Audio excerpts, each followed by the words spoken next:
Hello दोस्तों, welcome to my YouTube channel justice hub official. चलिए आज हम देखते हैं आर्टिकल 12 जो फंडामेंटल राइट्स का पहला आर्टिकल है।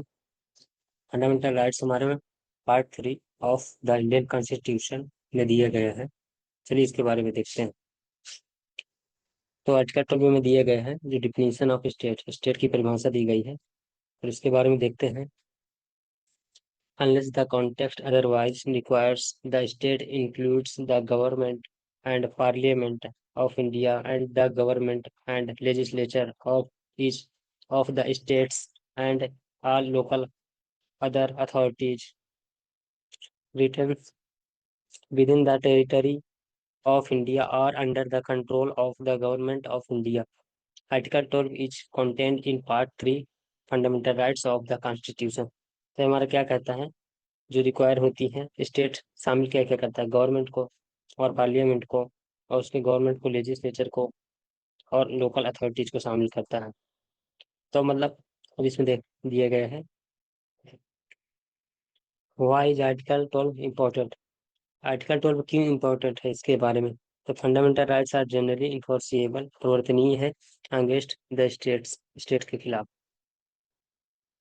तो therefore before filing a petition for violation of fundamental rights, it is necessary to determine whether the person or body violating the rights falls within the definition of states under 12। ये क्या क्या बताता है, देखिए। जो पहले filing किया जाता है और पिटिशन फाइल किया जाता है और वायलेशन के लिए, तो फंडामेंटल राइट्स नेसेसरी जरूरत है to determine whether the person, व्यक्ति क्यों और उसकी बॉडी के लिए violation the rights fall with the definition of states under article 12। देखिए क्या बताएगा, if an authority is considered, तो देखता है states then must respect fundamental rights, fundamental rights के रिस्पेक्ट करेगा। Its action can be challenge under article 32 क्या बताता है कि आप सुप्रीम कोर्ट में डायरेक्टली जा सकते हैं। और आर्टिकल 226 क्या कहता है कि आप हाई कोर्ट में जा सकते हैं रिस्पेक्टिवली। तो आप इसके देखिए components of states under article 12, इसके बारे में देखते हैं। तो देखिए पहले government and parliament of India. तो देखिए क्या क्या शामिल करता है, president, prime minister, council of minister, central government departments और पार्लियामेंट, लोकसभा एंड राज्यसभा। तो देखिए जो हमारा प्रेसिडेंट दिया गया है, तो आर्टिकल दिया गया है 52 में। और इसके बाद जो आता है प्राइम मिनिस्टर दिया गया है, और उसके साथ काउंसिल ऑफ मिनिस्टर, ये दोनों दिया गया है आर्टिकल 74 एंड 75 दोनों में।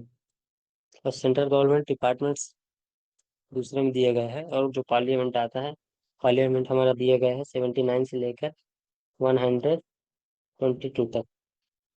तो चलिए अब हम इसके बारे में आगे जानते हैं। गवर्नमेंट एंड लेजिस्लेटर, ये क्या क्या शामिल करता है, देखिए। गवर्नर को शामिल करता है, चीफ मिनिस्टर को शामिल करता है, स्टेट मिनिस्टर को और स्टेट डिपार्टमेंट्स को, और state legislature and legislature council को। तो देखिए जो गवर्नर है, तो गवर्नर कहाँ दिया गया है 153, गवर्नर दिया गया है 153 में। चीफ मिनिस्टर कहाँ दिया गया है, चीफ मिनिस्टर दिया गया है 163 एंड 164, 163 और 164 में। अब बात आती है स्टेट लेजिस्लेचर की। तो स्टेट लेजिस्लेचर कहाँ आता है, तो क्या वो आता है, देखिए आर्टिकल 168 से लेकर 212 तक, इसमें आता है स्टेट लेजिस्लेचर। अब देखते हैं इसके आगे। Local authority and bodies created to manage local affairs. देखिए ये जो आते हैं ना, municipal corporation, municipalities, panchayat, district boards, ये सब चीजें आती हैं। देखिए एक तो जैसे देखिए पंचायत है, पंचायत कहाँ आता है 243 से 243 ओ ओ में आता है। और जो म्यूनसिपालिटीज है, ये कहाँ आता है 243 ई से 243 जेड जी तक, ये आर्टिकल। चलिए अब इसके बारे में और आगे देखते हैं। इसमें देखिए एक केस दिया गया है, Mohammad Yasin versus town area committee. तो क्या कहता है, the Supreme Court held that a town area committee is a local authority and therefore falls within article 12। तो सुप्रीम कोर्ट कहता है कि जो टाउन एरिया कमेटी है वह लोकल अथॉरिटी है और देयर फॉर फॉल्स करती है, आर्टिकल 12 के अंतर्गत आती है। अदर अथॉरिटीज क्या है? This is the most important and widest category under article 12। The constitution does not define other authorities. जो हमारा भारतीय संविधान है तो हमारा अदर अथॉरिटीज के बारे में डिफाइन नहीं करता है। तो इसके बारे में देखिए, supreme court has interpreted its meaning through various judgment. इसके लिए भारतीय संविधान ने कई जजमेंट दिया है। चलिए देखते हैं तो क्या क्या शामिल करता है ये। Statutory corporation, government companies, public sector undertakings, government controlled bodies, instrumentalities and agencies of the state. Important case of article 12। अब इसके हम इम्पोर्टेंट केस देखेंगे। पहले देखिए क्या आता है। Rajasthan electricity board versus Mohanlal. Facts का मतलब तथ्य। उसका देखिए फैक्ट्स क्या कहता है कि the issue was whether the Rajasthan states electricity board was a state under article 12। तो इसमें जजमेंट क्या है? तो सुप्रीम कोर्ट ने फैसला किया था कि बोर्ड है तो स्टेट है, क्योंकि क्रिएटेड बाय स्टेट विधि द्वारा निर्माण किया जाता है, तो इसलिए और वो फंक्शन किसके लिए करता है, कार्य किसके लिए करता है? पब्लिक के लिए, इसलिए वो स्टेट के अंतर्गत आता है। तो इसमें सिद्धांत क्या दिया गया? Statutory authorities exercising governmental powers and include with in article 12।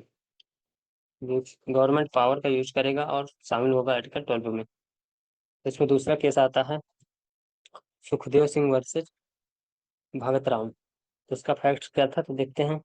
The question was whether certain corporation were state under 12। तो इसमें देखिए कौन कौन सी बॉडीज इन्वॉल्व हुई है। देखिए oil and nature gas corporation ONGC, life insurance corporation of India LIC, industrial finance corporation of India IFCI।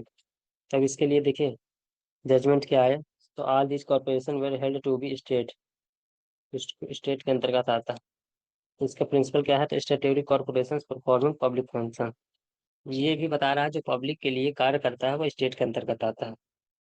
इसका तीसरा केस है Ramnath Dayaram Shetty versus International Airport Authority of India.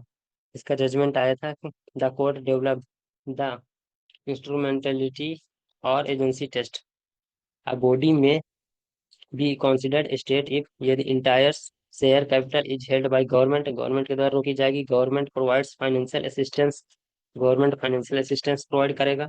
Monopoly status is given by the states. Monopoly means होता है एकाधिकार। Monopoly means होता है एकाधिकार bye the states and deep and persuasive. देखिए जो डीप एंड परसुएसिव का मतलब होता है ना, गहरा एंड व्यापक, गवर्नमेंट कंट्रोल करता है। पब्लिक फंक्शन आर परफॉर्म, जो पब्लिक फंक्शन को परफॉर्म करता है।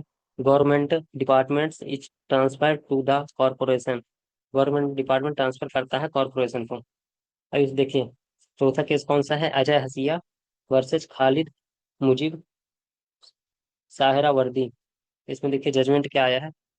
तो the Supreme Court held that even a society registered under the Society Registration Act may be state if it satisfies the agency or industriality test।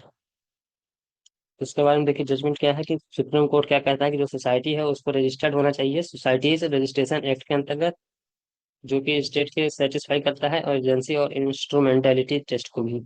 इसमें देखिए importance क्या था।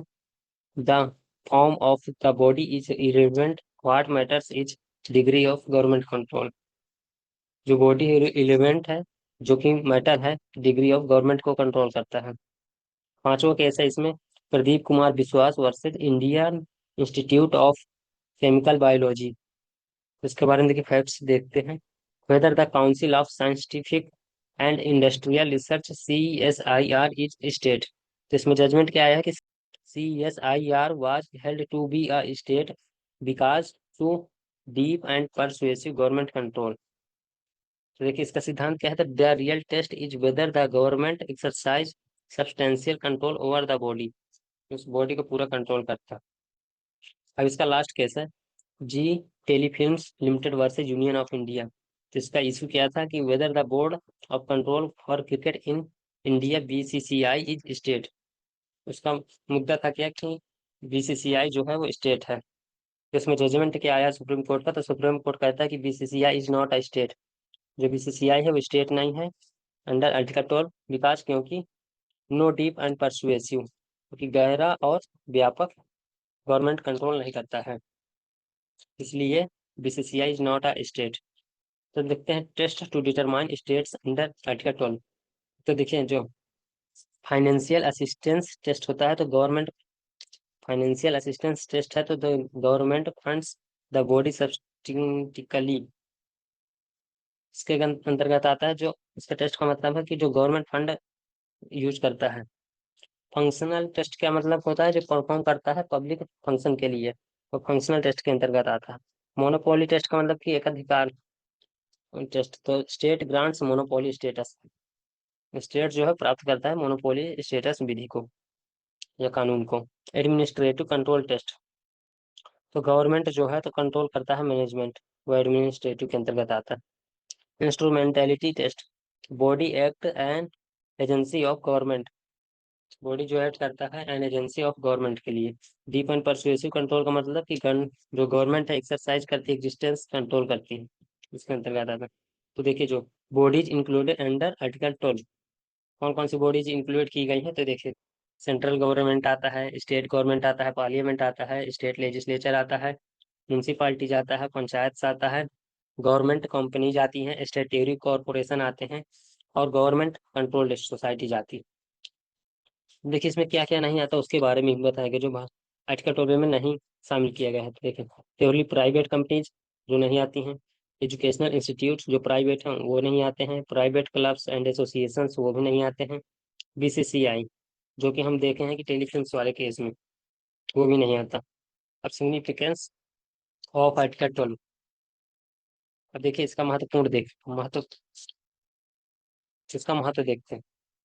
सिग्नि significance of article 12, तो अब इसका महत्व देखते हैं। तो देखिए determines against whom fundamental rights can be enforce, तो फंडामेंटल राइट्स हैं उनको इन्फोर्स किया जाए इसके खिलाफ, आर्टिकल 12 बताता है महत्व है इसका। Expends and the protection of citizens against arbitrary state action, यह प्रोटेक्शन करता है ऑफ सिटीजन को, किसके खिलाफ, जो आर्बिट्ररी स्टेट एक्शन है उसके खिलाफ।